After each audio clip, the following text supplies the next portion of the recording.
Hello everyone, it's Grandpa Hickory.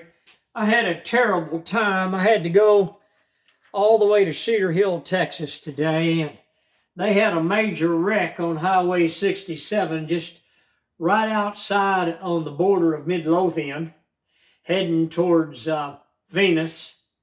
And the police diverted everybody off the road on this side road, and I pulled up. The police officer sitting there blocking my way, and I got out and I went up to him. I said, "Officer, can you tell me how to go around?"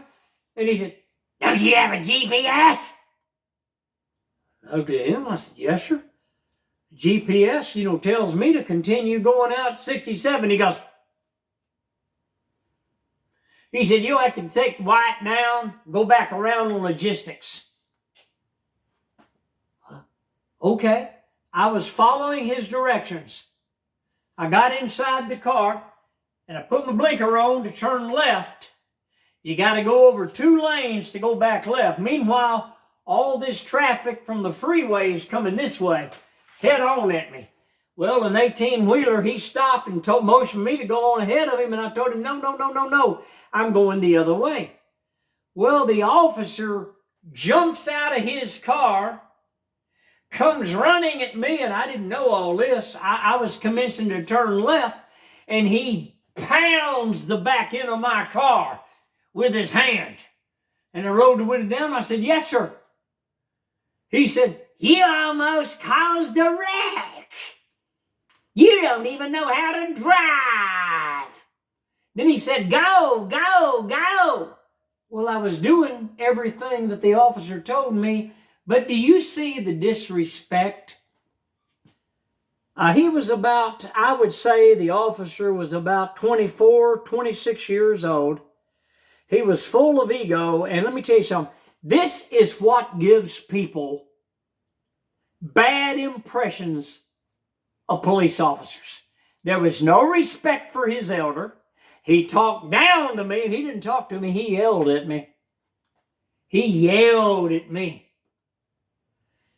And all I was doing was following the officer's directions to just keep moving, to go back down, go down White, go down to logistics, circle back around, and get back on 67.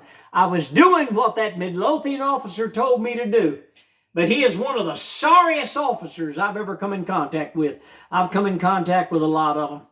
They are so full of disrespect, and they're so full of ego.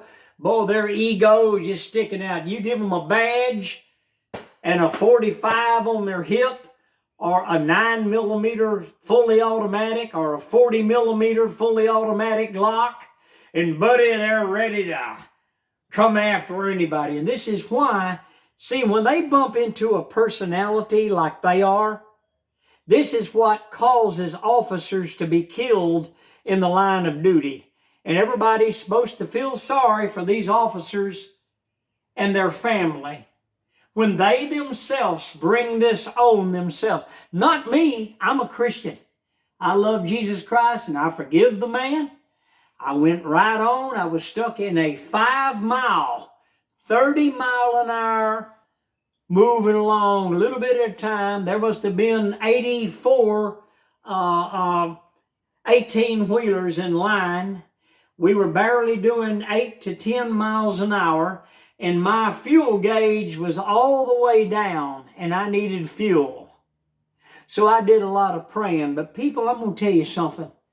That is a shame when an officer tells you to keep moving, just keep moving, and gives you instructions, and you follow his instructions, and he wants to jump out in front of everybody and show off.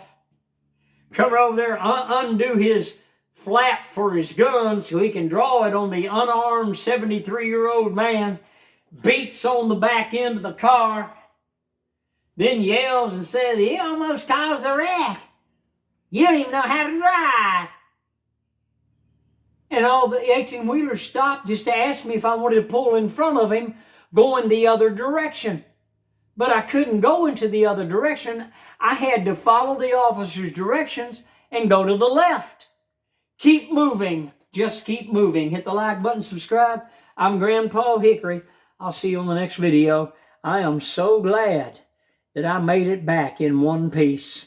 It was a horrible wreck on Highway 67. They called in, I think, 3 different care flights